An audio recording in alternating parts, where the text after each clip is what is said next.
Assalamualaikum warahmatullahi wabarakatuh. Alhamdulillahi rabbil alamin. Wassalatu wassalamu al-atammanil akmalani ala al-mab'uthi rahmatan lil alamin. Wa ashhadu an la ilaha illallah wahdahu la syarika lah. Wa ashhadu anna Muhammadan abduhu wa rasuluh. Sallallahu alaihi wa ala alihi wa sahbihi wa sallama tasliman katsira, thumma amma ba'd.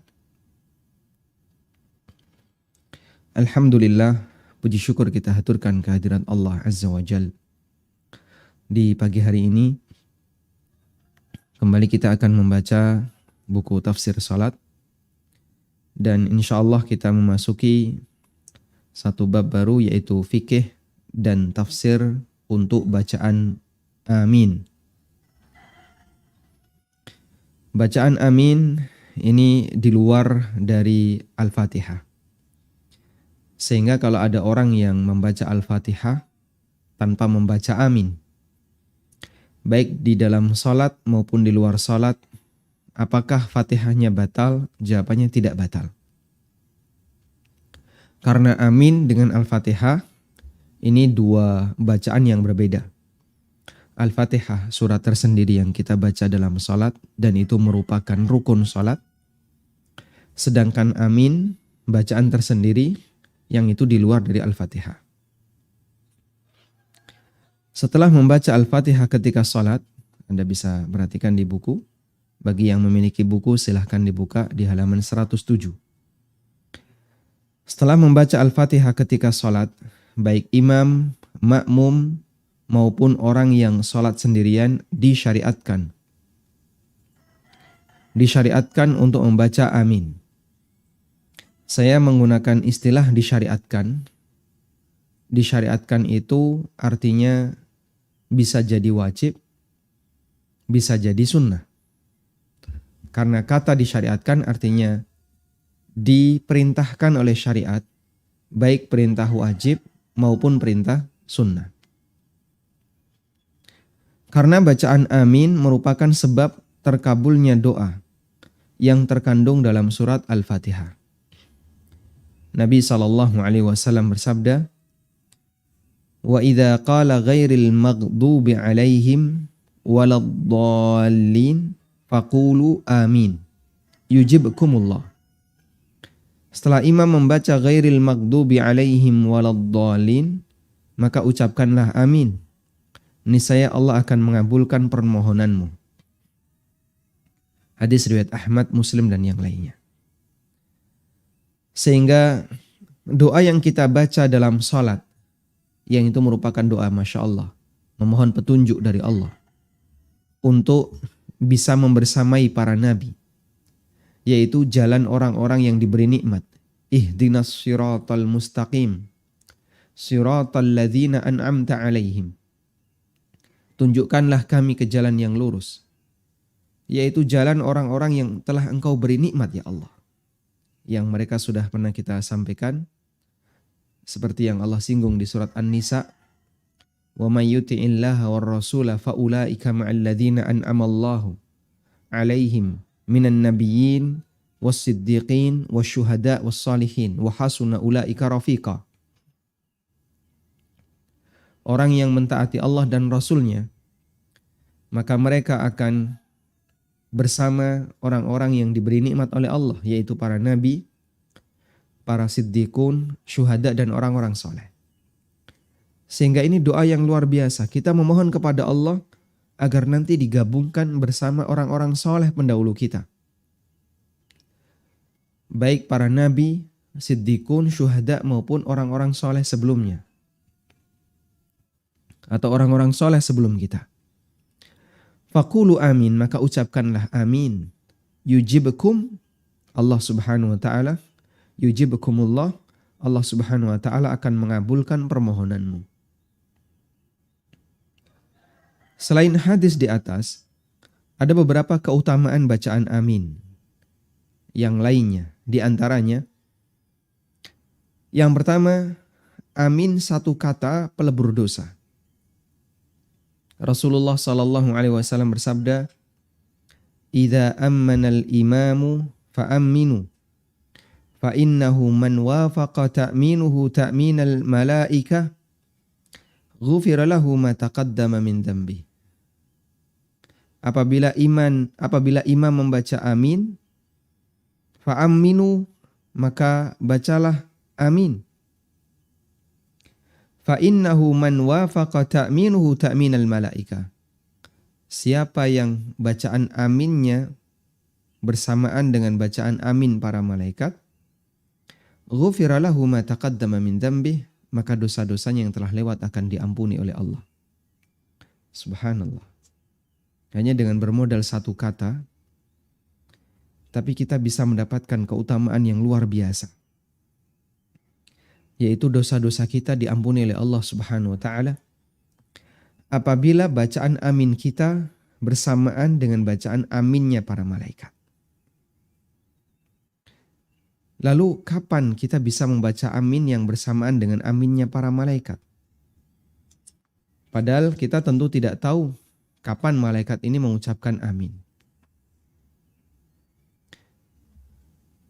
Syekh Abdurrahman Al-Bassam rahimahullah menjelaskan bahwa malaikat yang dimaksud adalah malaikat yang ikut menyaksikan sholat jamaah tersebut. Baik malaikat yang ada di bumi maupun yang ada di langit.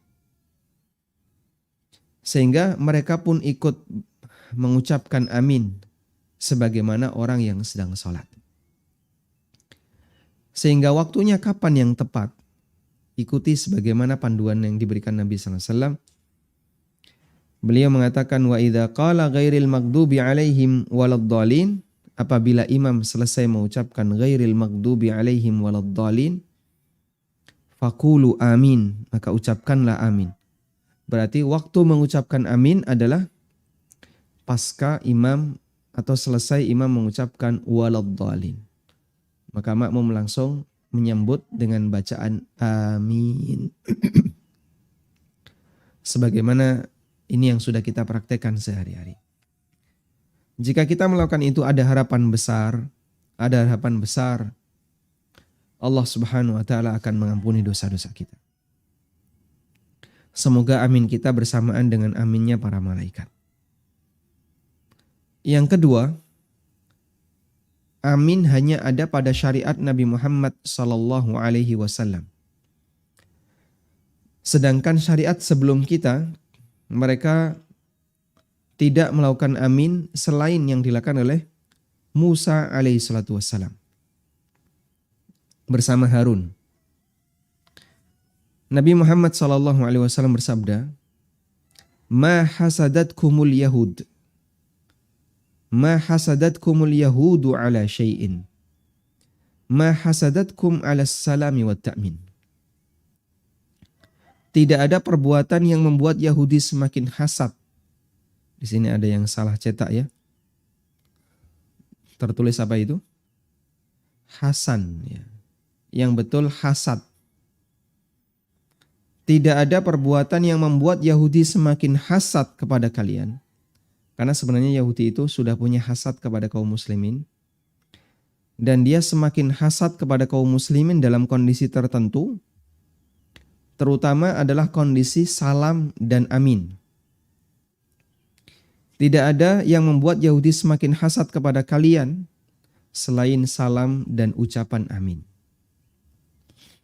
Sehingga mereka kalau mendengar kaum muslimin baca amin, mereka itu sakit hati.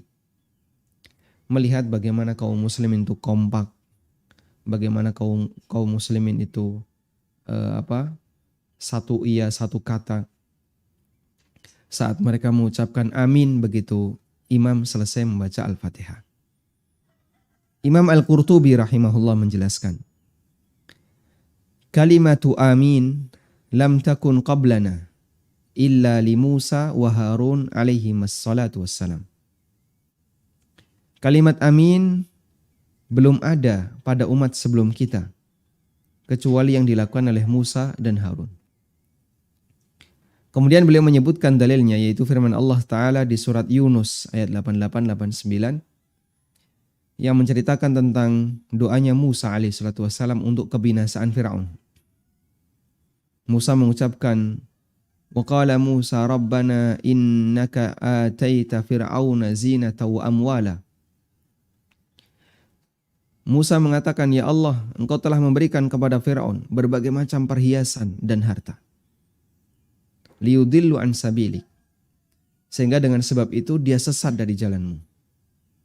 Rabbana tmis ala amwalihim. Karena itu ya Allah, hancurkanlah hartanya. Sehingga Musa mohon kepada Allah Subhanahu wa taala agar hartanya Fir'aun dihancurkan oleh Allah taala. Dan Allah Subhanahu wa taala datangkan berbagai macam peringatan bagi Fir'aun dan bala dan para sekutunya. Mulai dari Allah datangkan Al-Jarad. Allah datangkan belalang. Sehingga belalang itu menghabiskan semua tanaman yang dibanggakan oleh orang Mesir. Mereka begitu bangga punya sawah yang pengairannya lancar karena mengandalkan sungai Nil. Sehingga dengan sebab itu mereka bisa memiliki banyak sekali bahan makanan. Allah Subhanahu wa taala datangkan Al-Jarad. Allah datangkan belalang yang menghabiskan seluruh tanamannya. Kemudian Allah Subhanahu wa taala juga datangkan Al-Kummal, kutu. Sehingga Masya Allah ya, sampai rambut mereka itu tengteleler tumo. Kutu itu banyak sekali muncul dalam diri mereka. Allah juga datangkan ad-difda, ad-dafadi. Allah datangkan kata. Setiap kali mereka membuka tudung makanan, keluar kata. Bahkan kata itu berserakan di mana-mana di rumahnya. Kemudian Allah datangkan juga darah. Waddam. Allah datangkan darah. Setiap kali mereka menuangkan air itu jadi darah. Sampai disebutkan dalam sebuah riwayat, kalau Bani Israel menuangkan air, itu tetap jadi air. Tapi begitu orang Mesir yang ngambil wadah itu, lalu dituangkan jadi darah, Pak. Sehingga mereka selalu diliputi dengan perasaan jijik. Di sini darah, di sini darah, di sini darah. Sebagai peringatan yang diberikan oleh Allah Subhanahu wa taala untuk orang Mesir agar mereka tidak mengganggu Bani Israel yang dipimpin oleh Musa alaihissalatu wassalam. Kemudian Allah sebutkan bahwa Harun alaihissalatu wassalam ketika itu membaca amin, mengaminkan doanya Musa. Lalu Allah katakan, qad ujibat da'watukuma. Sungguh telah dikabulkan doa kalian berdua. Sungguh telah dikabulkan doa kalian berdua. Padahal yang berdoa Musa. Namun dengan lafaz kami, Rabbana, Rabbana, Rabbana, dan Harun mengaminkan. Maka Allah Subhanahu wa taala merespon doa Musa dengan mengatakan, qad ujibat da'watukuma. Doa kalian berdua telah dikabulkan. Artinya doa Musa dianggap sebagai doa berdua karena Harun ketika itu mengaminkan doanya Musa alaihissalatu wassalam.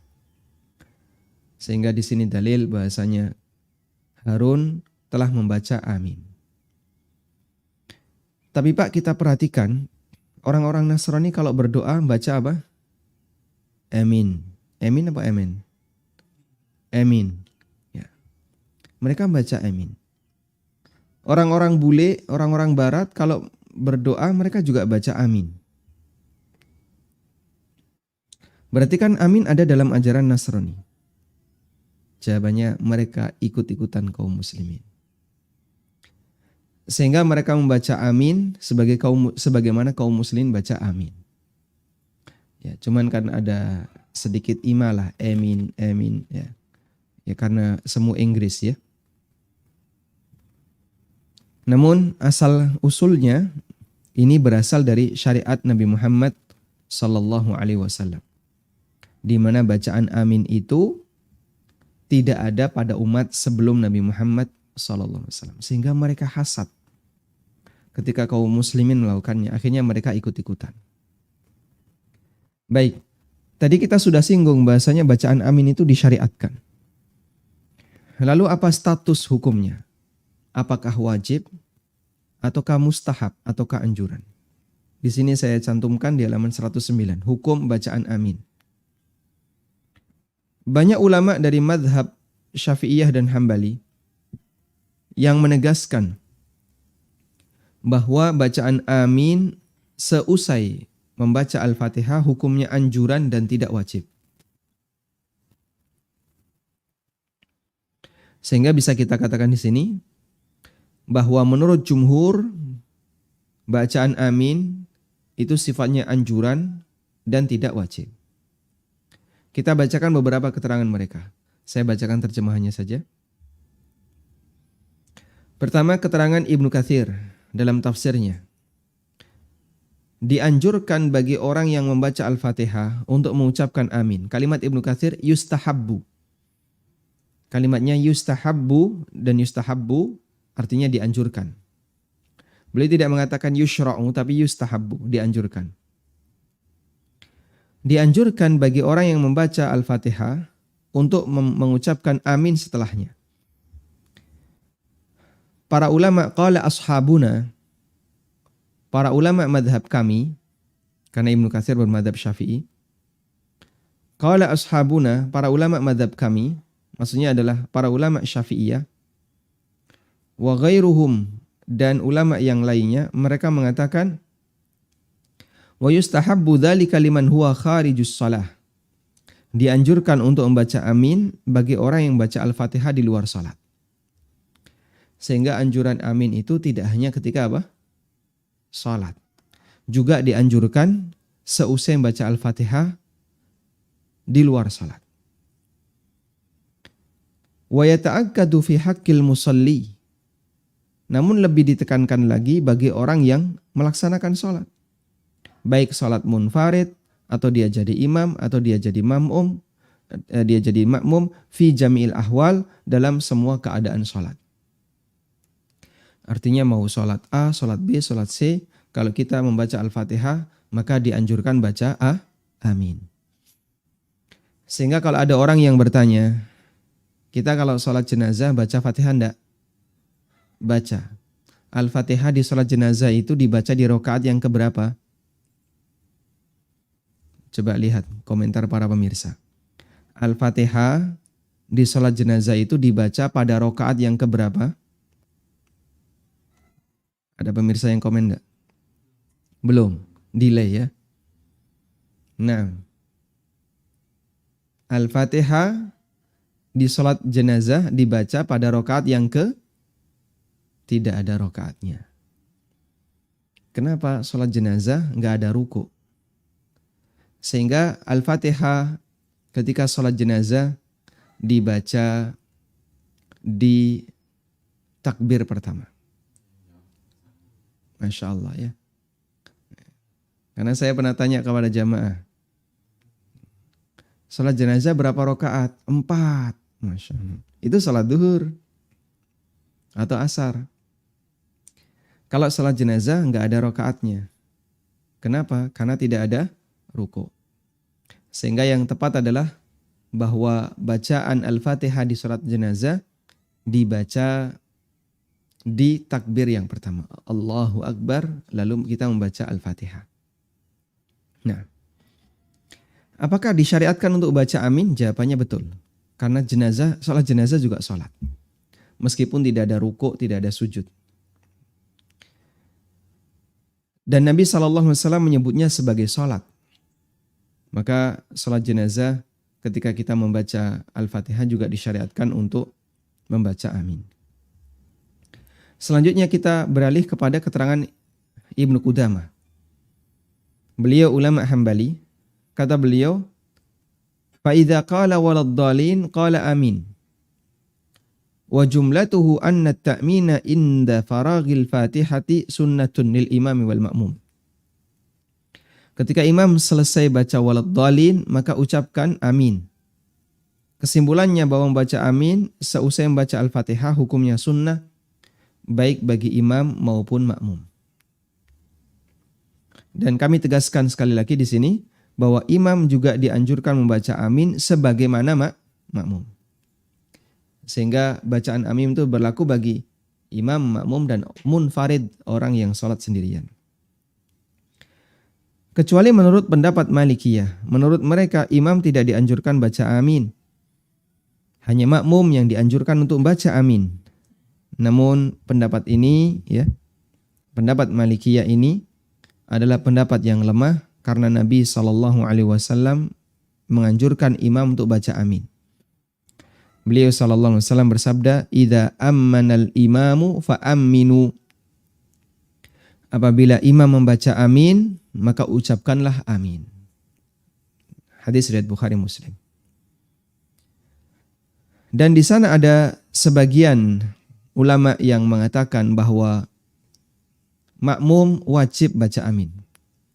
Berdasarkan perintah Nabi SAW, "Idza qala ghairil maghdubi alaihim waladdallin faqulu amin." Apabila imam selesai mengucapkan ghairil maghdubi alaihim waladdallin, maka ucapkanlah amin. Di sini ada perintah. Dan sebagian ulama mengatakan perintah di sini hukumnya wajib, dan ini merupakan pendapat Imam Al-Albani dalam kitabnya Sifah Salat Nabi SAW. Sehingga ada khilaf dalam masalah ini. Makanya tadi saya gunakan istilah disyariatkan, karena ada dua kemungkinan. Bisa kemungkinan wajib, bisa kemungkinan sunnah. Dan jumhur mengatakan tidak sampai wajib. Selanjutnya, apakah boleh Pak diselingi doa seperti yang kemarin ya? Rabbighfirli wali walidayya, amin. Ya jelas ini menyalahi sistematika yang diajarkan oleh Rasulullah SAW. Kalau Nabi SAW mengajarkan begitu imam selesai waladdallin maka segera ucapkan amin, maka seharusnya kita ikuti itu. Tujuan besarnya apa? Agar amin kita berbarengan dengan aminnya para malaikat. Sehingga kita mendapatkan keutamaan ghufira lahu ma taqaddama min dzambi. Dosa-dosanya akan diampuni. Sekarang kita akan lihat kapan makmum mengucapkan amin.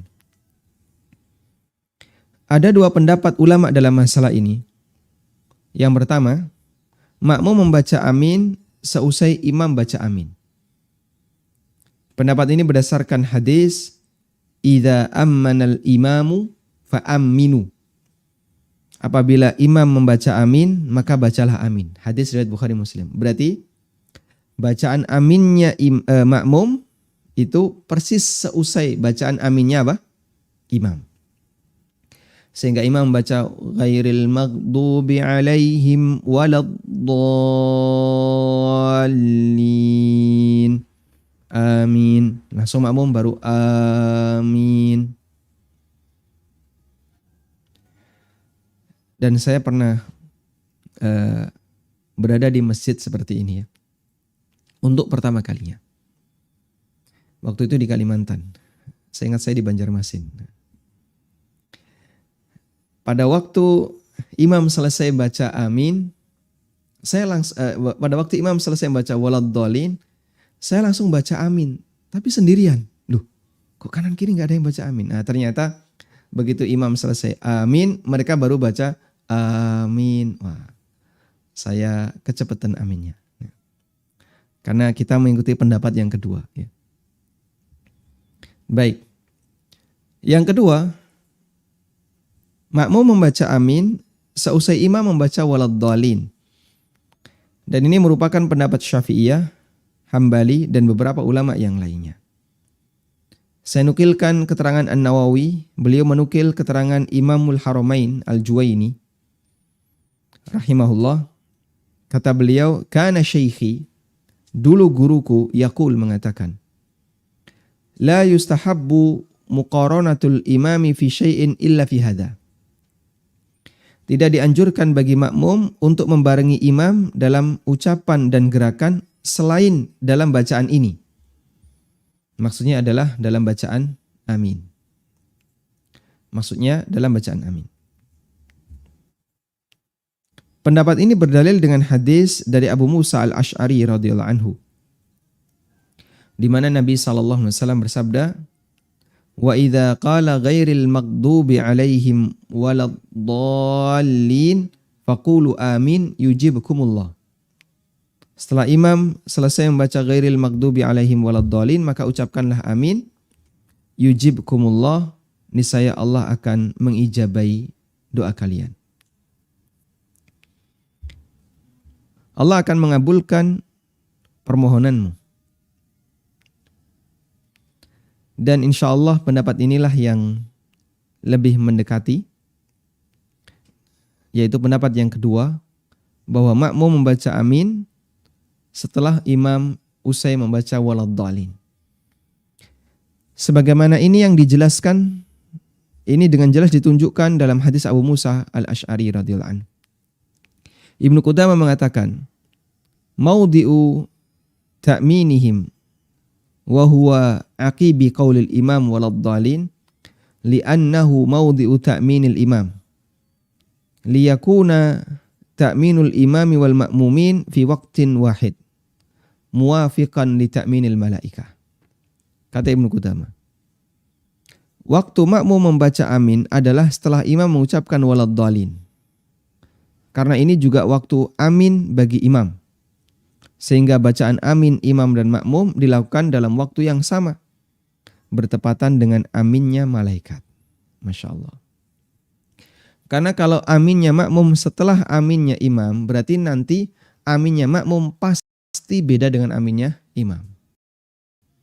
Pertanyaan, terus yang bareng dengan aminnya malaikat yang siapa? Imam atau makmum? Bisa dinyalain lagi? Nah. Yang jadi pertanyaan adalah, yang bareng dengan aminnya malaikat yang mana? Aminnya imam ataukah aminnya makmum? Sehingga kalau kita mengambil pendapat yang pertama bahwa makmum mengucapkan amin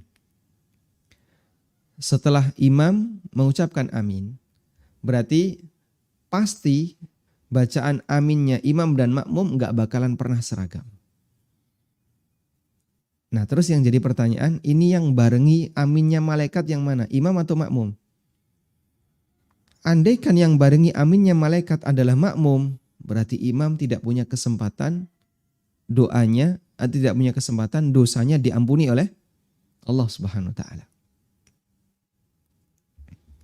Dan itu merugikan imam. Dia nggak dapat fadilah seperti ini.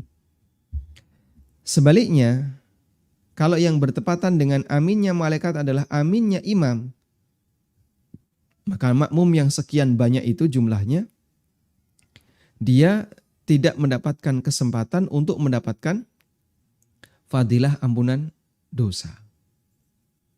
Sehingga kalau kita mengambil pendapat itu bareng, maka insya Allah itulah yang lebih relevan ya. Sehingga kalau bareng, dua-duanya punya kesempatan untuk mendapatkan fadilah berupa ampunan dosa. Dan insya Allah inilah yang lebih mendekati berdasarkan hadis Nabi SAW,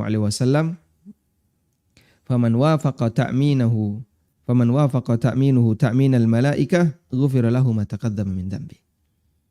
Siapa yang aminnya bertepatan dengan aminnya malaikat, maka dosa-dosanya akan diampuni. Walhamdulillahirabbil alamin. Dan jamaah, kita kalau membaca amin, yakini bahwasanya ada fadilah semacam ini. Sehingga kita akan lakukan bacaan amin itu dengan semangat. Karena kita berharap dosa kita diampuni oleh Allah Subhanahu wa taala disebabkan bacaan ini. Selanjutnya kita akan bahas tentang posisi amin itu dikeraskan ataukah dipelankan. Dikeraskan ataukah dipelankan. Ulama berbeda pendapat dalam masalah ini. Pendapat pertama, kalimat amin dibaca pelan. Ini merupakan pendapat sebagian Malikiyah dan Hanafiyah. Alasannya adalah bahwa amin termasuk doa, dan dalam berdoa membaca pelan lebih utama dibandingkan dengan suara yang keras.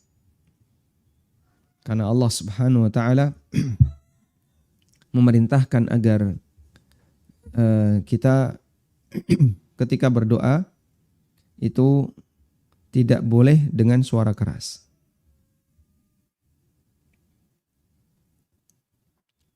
Allah Subhanahu wa taala berfirman di surat Al-Isra ya.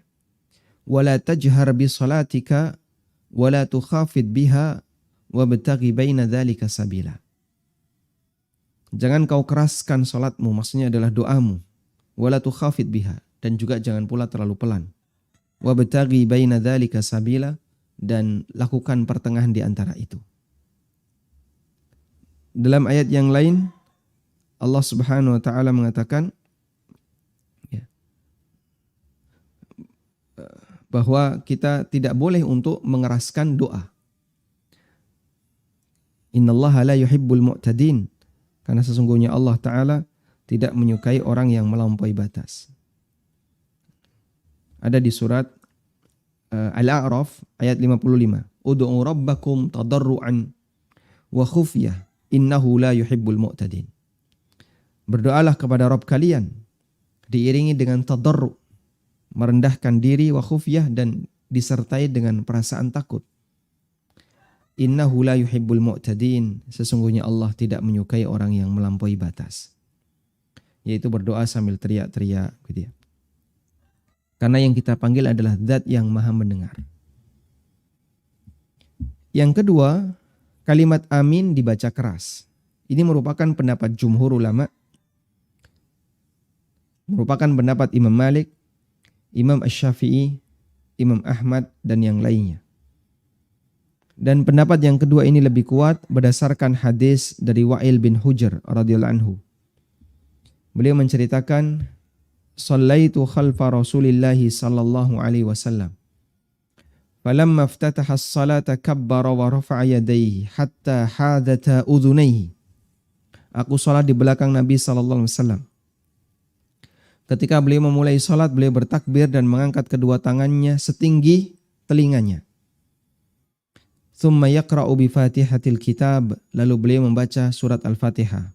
Falamma faragha minha, seusai membaca Al-Fatihah, qala, beliau mengucapkan amin, dan perhatikan apa yang dikatakan oleh Wa'il, yarfa'u biha sautahu, beliau mengangkat suaranya. Artinya beliau keraskan bacaan itu amin.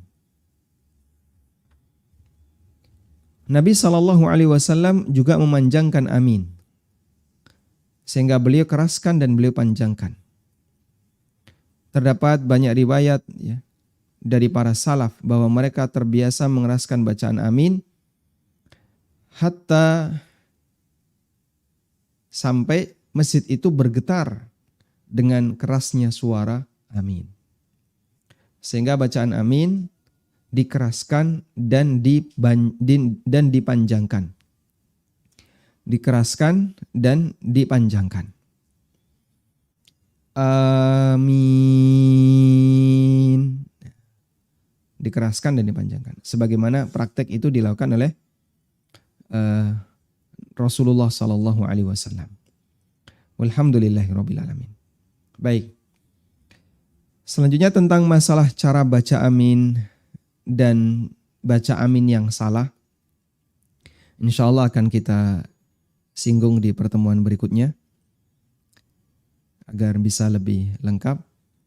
Dan di sini saya tambahkan sedikit terkait kemarin ya yang sempat kita singgung, status orang yang sholat dalam kondisi ngantuk.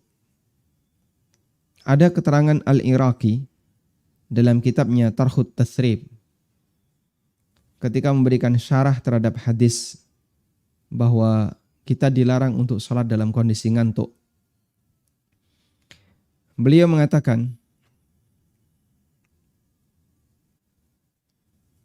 "Idza qa'ada ahadukum minal lail." Apabila kalian melakukan salat ketika malam hari. Qa'ada ini mungkin maksudnya adalah salat ya. Fasta'jamal Qur'an, lalu bacaan Qur'annya jadi keliru-keliru. Ista'jamal Qur'an maksudnya Qur'annya dibaca dengan bahasa ajam. Bahasa ajam itu selain Arab, artinya keliru-keliru.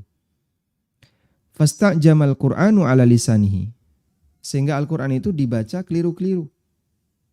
Falam yadri ma yaqul, lalu dia tidak memahami apa yang dia ucapkan. Falyattaji', maka hendaknya dia tidur.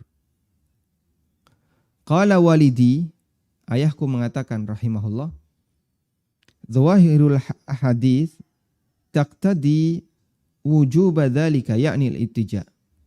Melihat dari zahir hadis, makna tekstual dari hadis, bahwa orang yang ngantuk wajib untuk tidur. Fa amma min haitsul makna, adapun dilihat dari makna, fa in kana nu'asu khafifan, kalau ngantuknya itu ringan, bihaitsu ya'lamu al-musallin na'is annahu ata biwajibatis shalah fa salatu sahihah. Di mana orang yang salat sambil ngantuk ini, dia menyadari, dia bisa memahami dari salatnya, sehingga dia masih bisa melakukan bagian yang wajib dari salatnya. Ata biwajibati min salati, dia bisa melakukan salatnya, dia bisa melaksanakan wajib salatnya. Fa salatuhu sahihatun, maka salatnya sah. Bisa share screen?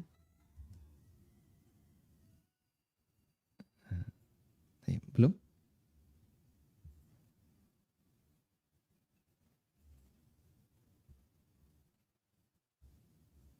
Baik. Nggak perlu diulang ya, jamaah. Saya lanjutkan aja. Wa in kana bihaitsu la ya'lamu ma ata bihi minal wajibat. Tapi kalau dia ngantuk dan sampai dia hilang sadar sehingga tidak melakukan bagian yang wajib. Misalnya sujud yang pertama dia ngantuk, ketiduran, terus bangun, bingung dia. Ini tadi sujud pertama atau kedua, bingung dia. Bahkan kadang bingung, ini saya ngapain di sini nih? Padahal dia sedang sholat. Fa sholatuhu ghairu shahihah, maka sholatnya batal. Wa hadza 'amun fi sholatil fardhi wan nafli, kama dzakara an-Nawawi annahu madhabul jumhur. Dan ini umum mencakup sholat sunnah dan sholat wajib, sebagaimana keterangan An-Nawawi, dan ini merupakan pendapat jumhur ulama. Walhamdulillah. Sehingga jamaah yang dimuliakan Allah, kasus orang yang ngantuk itu ada dua ya. Pertama, ngantuk yang masih bisa memahami bacaan sholat, ngantuk ketika sholat. Ngantuk ketika sholat ada dua. Pertama, dia berposisi sebagai makmum. Maka di sini ikuti saja gerakan imam. Insya Allah sholatnya aman. Sehingga sekalipun ngantuk, dia tetap bergerak, naik turun dia bergerak. Artinya dia melakukan rukun, dia lakukan, wajib-wajib sholat dia lakukan. Ya. Meskipun bisa jadi ketika tasyahud, ya, tiba-tiba tangannya jatuh, gitu kan? Ya. Jadi pada waktu berisyarat begini, tiba-tiba tangannya jatuh, kaget dia. Nah, terus dia baca tasyahud. Imam salam, dia nggak salam-salam, masya Allah ya, khusyuk banget. Ini kok nggak salam-salam? Ternyata tidur. Kalau sampai dia tidur seperti itu terus tiba-tiba noleh belum salam dan dia belum baca tasyahud, belum baca sholawat, ya sudah, sholatnya batal, silahkan diulangi. Nah, yang kedua, bagi orang yang sholat sendirian, munfarid. Bagi munfarid, orang yang sholat sendirian. Ini kan gak ada yang diikuti, karena dia sendiri pengendalinya. Terus bagaimana? Ada dua kondisi tadi ya. Ada ngantuk ringan, ini sah sholatnya. Ada ngantuk berat, ini sholatnya batal. Lalu batasan ringan dan berat apa? Batasannya adalah apakah dia masih bisa melakukan bagian yang wajib dari sholat itu ataukah tidak. Kalau dia masih bisa megangi sholatnya, ini bagian yang wajib saya amalkan, ini bagian yang nggak wajib, atau ini yang sunnah, ini rukun. Dia masih bisa megangi sholatnya. Meskipun ngantuk ringan seperti ini, sholatnya sah. Tapi kalau sampai hilang ingatan, ya sudah, sholatnya batal. Sehingga kalau batal, silahkan dipakai tidur dulu. Sehingga sholatnya tidak dilanjutkan, dipakai tidur. Nah, kemudian nanti kalau sudah ngantuknya hilang, silahkan ulangi sholatnya. Tayyib. Karena orang kalau ngantuk, maka yang mengendalikan itu yang mana? Yang mengendalikan adalah ngantuknya. Kita itu dikendalikan oleh ngantuk. Ada beberapa sifat di mana sifat itu mengendalikan kita. Pertama, ngantuk itu. Ngantuk itu mengendalikan kita. Sehingga kita nggak bisa mengendalikan ngantuk. Melawan ngantuk, Masya Allah, susahnya. Tapi ngantuk ngelawan kita. Yang kedua, marah. Orang kalau marah, itu marahnya yang mengendalikan dia. Bukan dia yang mengendalikan amarahnya.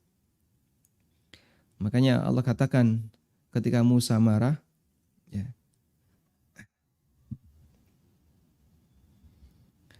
Allah Subhanahu wa taala katakan bagaimana? Falamma dhahaba an Musal ghadab walamma sakata, bukan dhahaba ya.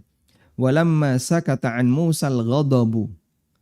Ketika amarah yang ada pada diri Musa itu mulai diam, sehingga yang diam amarahnya, bukan Musanya. Amarahnya Musa diam, ya, nanti amarahnya itu kalau sudah mereda, Pak, nah orangnya baru sadar ngomongnya.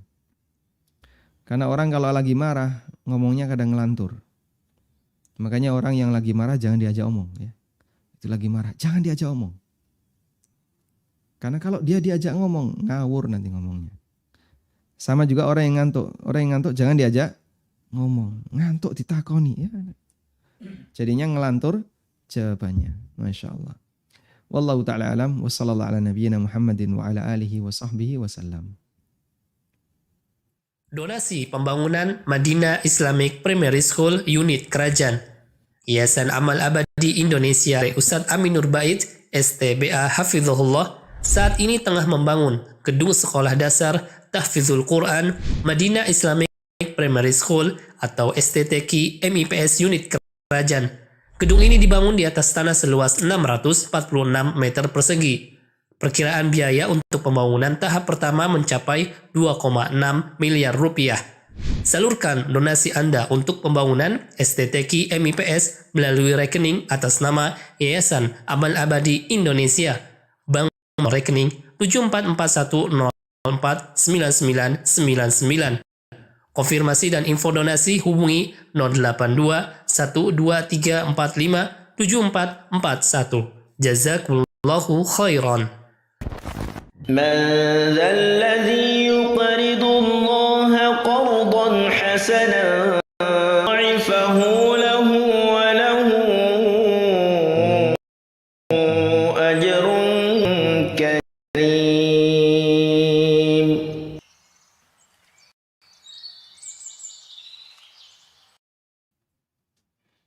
Walhamdulillahirabbil alamin. Baik, selanjutnya kami persilakan bagi Anda yang mau bergabung. Silahkan. Waalaikumsalam warahmatullahi. Silahkan. Ustaz mau nanya, kalau saya waktu sholat tahajud itu nunggu sholat subuh itu ketiduran, sholatnya batal enggak? Wudhunya batal enggak? Nah, Ya, baik. syukur Ustaz. Barakallahu fikum. Dari Mohar.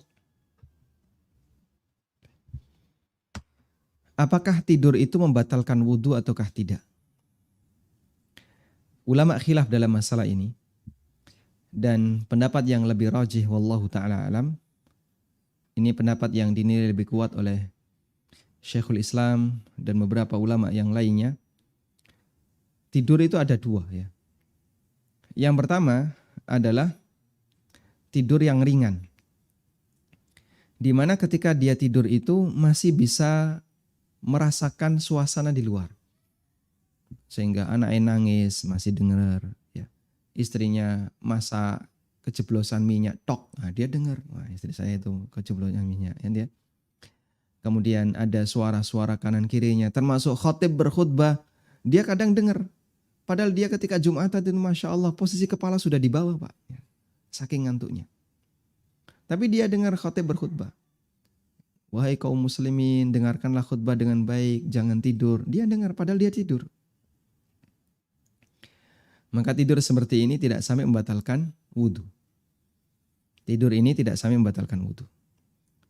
Makanya ketika kami melihat para jamaah itu ngantuk saat khutbah Jumat, kita tidak mengatakan bahasanya mereka batal wudhunya. Karena begitu saya mengucapkan Allahumma sholli ala Muhammad wa ala ali Muhammad, bangun mereka. Masya Allah. Begitu khatib itu membaca sholawat, Allahumma sholli ala Muhammad wa ala ali Muhammad, Allahumma gfir lil mu'minina wal mu'minat, itu yang tidur bangun. Kenapa? Tahu kalau Jumatannya sudah mau selesai. Begitu khatib menyampaikan khutbah dalam waktu yang panjang misalnya, sampai setengah jam menggebu-gebu, ya, ditinggal turu. Begitu khatib mengatakan Allahumma gfir lil mu'minina wal mu'minat wal muslimina wal muslimat, jamaah yang ngantuk bangun. Itu bukti sebenarnya mereka itu dengar. Cuman sambil ngantuk, sambil ketiduran. Tapi tidur yang tidur ringan dan tidur seperti ini tidak sampai membatalkan wudhu. Yang kedua tidur berat. Nah, tidur berat itu sampai Masya Allah ya hilang kemampuan untuk mengindra kanan kirinya. Bahkan biasanya sudah mimpi kemana-mana. Sehingga ada suara A, B, C dia nggak dengar. Kecuali kalau terlalu keras, itu mungkin baru dia dengar. Tapi kalau masih ringan, anaknya nangis, ada suara apa, kadang dia nggak dengar. Bahkan kadang masuk mimpi. Kayaknya kedengaran suara ini, masuk mimpi itu suaranya. Sampai ngorok-ngorok ya. Nah, tidur seperti ini bisa membatalkan wudhu. Wallahu ta'ala alam. Silahkan. Waalaikumsalam. Waalaikumsalam warahmatullahi. Ya Allah senantiasa menjaga Ustaz dalam kebaikan ya Ustaz. Amin barakallahu fikum. Walaka bimislin. Ustaz mau tanya, jika kita dalam sholat diajarkan membaca surat itu dengan satu nafas, bisa per ayat teman. Baca bagaimana Bapak? Baca suratnya satu nafas ayat itu misalnya. Alhamdulillah rabbil alamin. Terus narik nafas. Enak. Tapi pas itu kita suka membacanya dengan bernafas, bagaimana Ustaz? Baik. Iya, misalnya. Barakallahu fikum. Nah. Sebagai tambahan ya, tentang masalah tadi, hukum tidur apakah membatalkan wudhu ataukah tidak. Nabi SAW pernah bersabda, Al-ainu wika ussah. Mata itu ibarat sumbat bagi dubur. Faman nama falyatawadda. Maka siapa yang tidur, dia harus berwudu. Sehingga di situ ada dua kalimat yang disampaikan Nabi SAW. Al-ainu wika ussah. Al-ainu wika ussahi. Mata itu sumbat bagi assah. Assah artinya dubur. Sumbat bagi dubur. Faman nama falyatawadda. Maka siapa yang tidur hendaknya dia berwudu. Nah, sehingga di bagian pertama hadis ini menjelaskan potongan yang kedua. Siapa yang tidur harus berwudu, yaitu tidur yang bisa menyebabkan tuburnya itu terbuka. Nah, tubur terbuka itu kapan? Ketika kesadaran orang itu hilang. Karena sebenarnya tidur sendiri itu bukan pembatal wudu. Tapi yang jadi pembatal wudu adalah tubur terbuka, kesadaran hilang, sehingga menyebabkan orang itu ketika ngentut gak terasa. Maka dihukumi oleh Nabi SAW, dia ibarat orang yang sudah ngentut. Sehingga kalau ada orang yang tidur tapi tidurnya tidur yang tidak lelap, tidak pulas, sehingga dia masih bisa merasakan ketika mau ngentut dia kadang tahan dan dia bisa merasakan suasana di kanan kirinya, maka itu tidak sampai membatalkan sholat. Nabi SAW pernah tertidur dan ketika selesai tidur beliau bangun langsung sholat. Kemudian beliau ditanya, Anda kenapa tidak bersuci, tidak berwudu? Nabi SAW mengatakan, Tanamu aini wala yanamu qalbi. Mataku tertidur tapi hatiku tidak. Artinya beliau tidur diiringi dengan kesadaran. Sehingga kalau ada orang yang tidur tapi dia masih merasa kanan kirinya ada perubahan, ada gerakan, ada suara, dia kalau mau ngentut bisa nahan, maka insya Allah tidur seperti ini tidak sampai membatalkan wudu. Nah, kemudian kita beralih ke pertanyaan tadi ya. Apa tadi? Baik, membaca Al-Fatihah, masalah mengatur nafas. Mengatur nafas dalam bacaan Al-Fatihah. Sebenarnya praktek mengatur nafas dalam baca Quran ini ranahnya ahli qiraah. Artinya apa? Ini tidak masuk dalam pembahasan fikih ya. Sehingga bagaimana teknis mengatur nafas ketika baca Quran? Apakah harus setiap ayat kita mengatur nafas atau bagaimana? Yang lebih sesuai sunnah, bacaan Nabi SAW itu ketika membaca Al-Fatihah, beliau baca Al-Fatihah ayatan-ayatan. Tiap ayat putus. Sehingga beliau tidak sambung. Maka beliau membaca Alhamdulillahi Rabbil Alamin, Ar-Rahmanir Rahim, Maliki Yaumiddin, Iyyaka na'budu wa iyyaka nasta'in. Berhenti di masing-masing ayat. Kalau misalnya ada orang yang bacanya gabung gimana? Misalnya tiru-tiru qari yang ada di Timur Tengah ya. Alhamdulillahi Rabbil Alamin, Alhamdulillahi Rabbil Alamin, Ar-Rahmanir Rahim, Maliki Yaumiddin, Iyyaka na'budu wa iyyaka nasta'in. Digabung. Ya insya Allah sah, namun yang lebih sesuai sunnah itu diputus per ayat. Apalagi kita memahami dialog antara hamba dengan Allah saat kita sholat.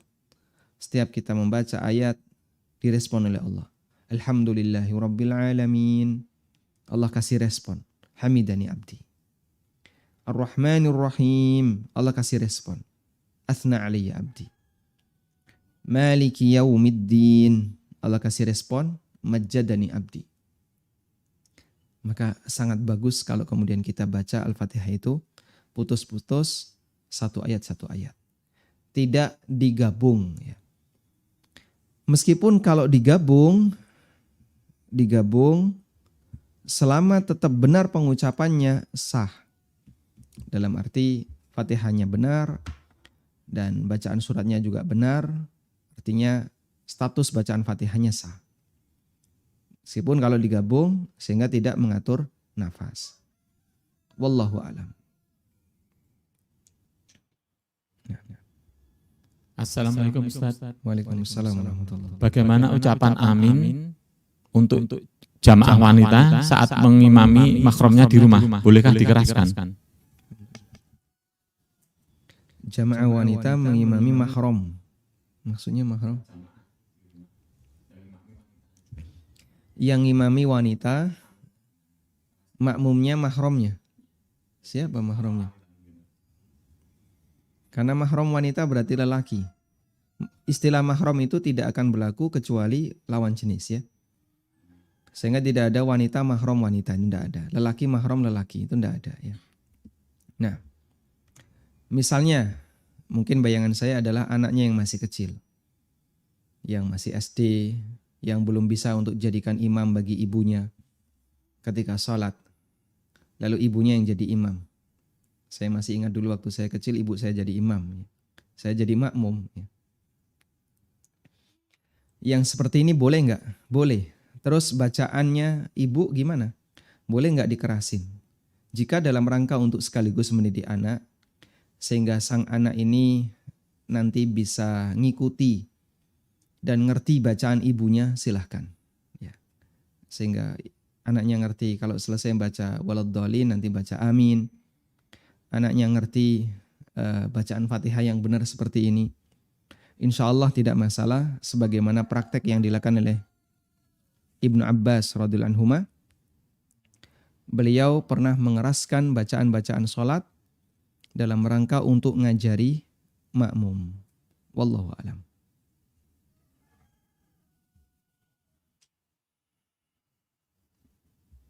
Apakah kita tetap mengatakan amin apabila bacaan Fatihah imam tidak fasih atau menyelisih makna dari surat Al-Fatihah tersebut? Tentang salah membaca Al-Fatihah. Salah baca Quran itu disebut dengan lahan. Salah baca Quran. Ini dinamakan dengan istilah lahan. Disebut dengan lahan.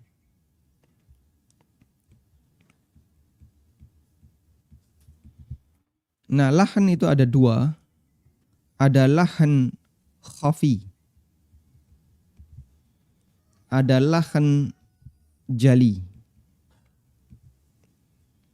Lahan khafi itu lahnun. Lahan khafi itu lahan yang tidak mengubah makna.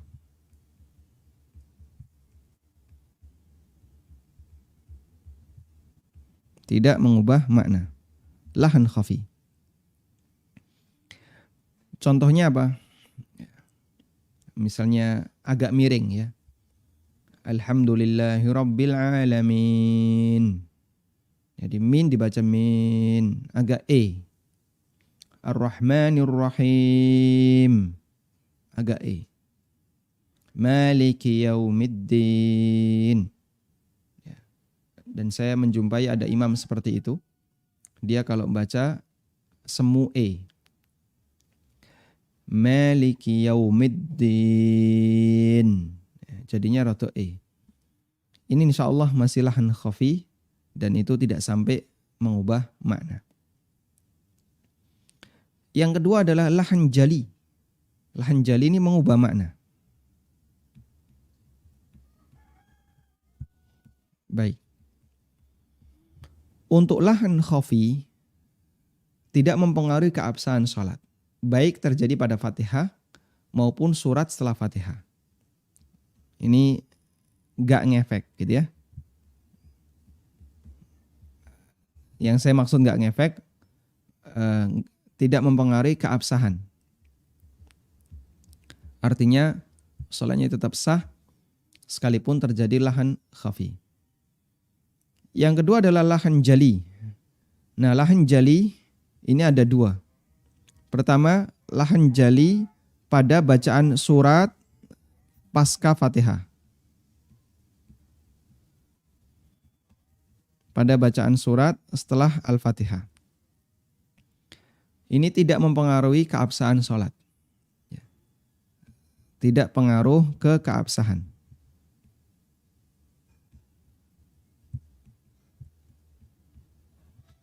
Kenapa? Karena bacaan surat setelah Al-Fatihah sifatnya sunnah. Sehingga dia dianggap tidak baca. Misalnya dia baca Qul huwallahu ahad, tapi dia salah. Atau tabbat yada abi lahabi wa tab, dia salah. Dia membaca idza zulzilatil, idza yulyilatil ardu yilyalaha. Ya.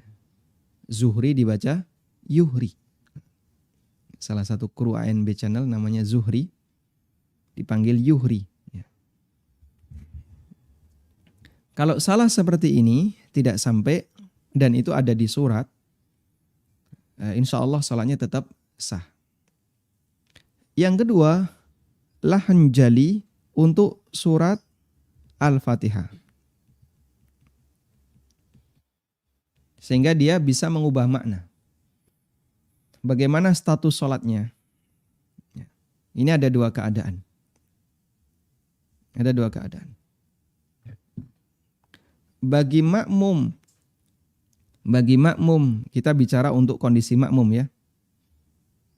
Kita bicara untuk kondisi makmum. Nasib makmum gimana? Gitu ya.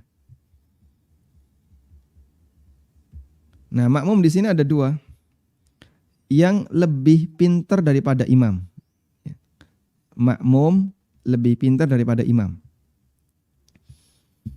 Sehingga misalnya Anda bacaan Fatihahnya fasih benar, bermakmum di belakang imam yang baca Al-Fatihah dengan logat kejawen. Masya Allah, mbah itu tembung macapat atau tembung apa yang dibaca, tapi yang dibaca Fatihah, cuman dengan logat itu. Ya. Kayak imam-imam yang di pelosok-pelosok ya, kampung itu kadang seperti itu. Maka untuk kondisi ini makmum batal. Makmum batal. Makmum yang bisa membaca Al-Fatihah lebih fasih dibandingkan imam ini statusnya batal. Kondisi yang kedua, makmum tidak lebih pintar atau ya minimal sama dengan imam. Dalam satu kampung ini, yang paling fasih bacaan Al-Fatihah adalah Pak Kaum. Itu pun ketika baca Fatihah belepotan, salah. Tapi beliau itu yang paling fasih. Yang lain babar blas rai somojo. Sehingga yang lain ya cuman ya udu amin ya. Cuman amin aja yang dia ucapkan. Kon moco Fatihah wis gak karuan ya. Salah kabeh. Maka makmum seperti ini salatnya sah, makmum sah. Ya. Ini sebagaimana keterangan Asy-Syafi'i rahimahullah. Imam Asy-Syafi'i mengatakan kalau ada imam yang salah baca Fatihah dan hanya itu yang mampu dia lakukan, ya, maka kondisi makmum ada dua. Bagi makmum yang lebih sempurna bacaan Fatihahnya, dia batal sholatnya. Bagi makmum yang bacaan Fatihahnya tidak lebih bagus dibandingkan imamnya, sholatnya sah. Wah, kalau kayak gini Pak, kita nggak usah belajar baca Quran aja. Ya jangan gitu. Tapi Anda kalau menjumpai masjid seperti ini, silakan Anda beralih ke masjid yang lain yang imamnya bacaan Fatihahnya benar. Agar Anda tidak batal. Sehingga di sini kita tidak bahas dari sisi apa amin dan tidaknya, tapi kita bahas dari sisi sah dan tidaknya. Wallahu a'lam. Nah. Assalamualaikum warahmatullahi wabarakatuh. Waalaikumsalam warahmatullahi wabarakatuh. Afwan Ustaz, tanya. Di masjid dekat rumah saya itu ada dua masjid, yang satu dia setelah sholat ada zikir bersama dan ada salah satu masjid yang tidak zikir bersama. Yang mana sebenarnya yang lebih afdal Ustaz? Yang zikir setelah sholat bersama atau yang tidak Ustaz? Ya itu saya. Syukran jazakallahu khair. Wa jazakallahu khairan. Baik. Mana yang lebih afdal antara praktek A dan praktek B? Yang lebih afdal adalah yang lebih sesuai sunnah. Yang lebih afdal, yang lebih sesuai sunnah. Dan dzikir di zaman Nabi SAW itu tidak bersama, tidak diseragamkan. Bahkan praktek itu diingkari oleh sahabat Ibnu Mas'ud radhiyallahu anhu. Beliau pernah dilapori oleh Abu Musa al-Asy'ari. Di masjid ini ada orang yang melakukan praktek yang kita nggak pernah ketemu di zaman Nabi SAW. Lalu Ibnu Mas'ud tanya kepada Abu Musa, lah kenapa kamu diam saja? Lalu kata Abu Musa, ya saya nggak berani untuk mengingatkan karena ada kamu. Akhirnya Ibnu Mas'ud yang datang. Melihat praktek mereka. Jadi mereka mengatakan, Allahu Akbar, Allahu Akbar, Allahu Akbar, Allahu Akbar bareng-bareng. Sambil dihitung. Allahu Akbar, Allahu Akbar, Allahu Akbar. Alhamdulillah, Alhamdulillah, Alhamdulillah, Alhamdulillah. Ya. Kemudian apa lagi misalnya? Subhanallah, Subhanallah, Subhanallah, Subhanallah. Lalu diingkari oleh Ibnu Mas'ud. Ya. Diingkari oleh Ibnu Mas'ud. Kenapa kalian melakukan seperti ini? Padahal sahabat Nabi masih banyak. Ya. Baju beliau belum kering. Masih basah, artinya baju beliau masih utuh, masih bagus. Artinya kalian itu hidup di zaman yang tidak jauh dari zaman Nabi SAW. kok sudah melakukan praktek seperti ini. Lalu mereka mengatakan kepada Ibnu Mas'ud radhiyallahu anhu, "Ya Aba Abdillah, ya Aba Abdurrahman, ma nuridu illa khaira." Wahai Ibnu Mas'ud, kami tidak ada keinginan ini kecuali kebaikan. Jawab Ibnu Mas'ud, "Kam mim muridil khairi la yusibu." Betapa banyak orang yang menghendaki kebaikan tapi dia nggak dapat. Kenapa? Salah praktek. Niatnya tidak disalahkan oleh Ibnu Mas'ud. Keinginanmu untuk berbuat baik nggak salah, tapi praktekmu yang salah.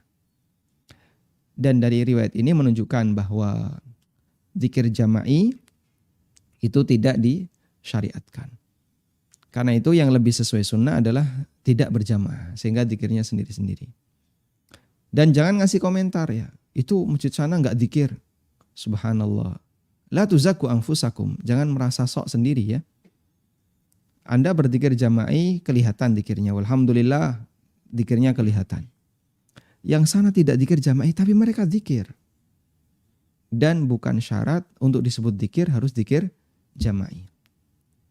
Saya pernah sholat di salah satu masjid NU dan tidak zikir jama'i. Karena masjidnya tidak jauh dari kampung tempat studio ANB Channel. Di situ ada pesantren NU dan saya sholat di pesantren itu.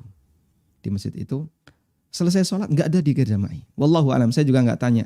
Kenapa kok nggak ada zikir jama'i? Ya, mereka zikir masing-masing. Sehingga di sini saya memahami, kayaknya zikir jama'i itu bukan pembeda antara NU dan Muhammadiyah. Ya, karena buktinya ada masjid NU dan itu di pondok NU. Tidak melakukan zikir jama'i. Sebagaimana ada di pondok Muhammadiyah yang tidak zikir jama'i dan ada yang pakai zikir jama'i. Dan yang lebih sesuai sunnah adalah tidak melakukan zikir jama'i. Wallahu a'lam wa sallallahu ala nabiyyina Muhammadin wa ala alihi wa sahbihi wa sallam. Wa akhiru da'wana alhamdulillahi rabbil alamin. Wassalamualaikum warahmatullahi wabarakatuh. Donasi pembangunan Madinah Islamic Primary School Unit Kerajaan Yayasan Amal Abadi Indonesia yang dibina STBA Hafizahullah saat ini tengah membangun gedung sekolah dasar Tahfizul Quran Madinah Islamic Primary School atau STTQ MIPS Unit Kerajaan. Gedung ini dibangun di atas tanah seluas 646 meter persegi. Perkiraan biaya untuk pembangunan tahap pertama mencapai 2,6 miliar rupiah. Salurkan donasi Anda untuk pembangunan STTQ MIP rekening atas nama Yayasan Amal Abadi Indonesia, Bank Mandiri Syariah di nomor rekening 7441049999. Konfirmasi hubungi 082 12345 7441. Jazakumullahu khairan. من ذا الذي يقرض الله قرضا حسنا فيضاعفه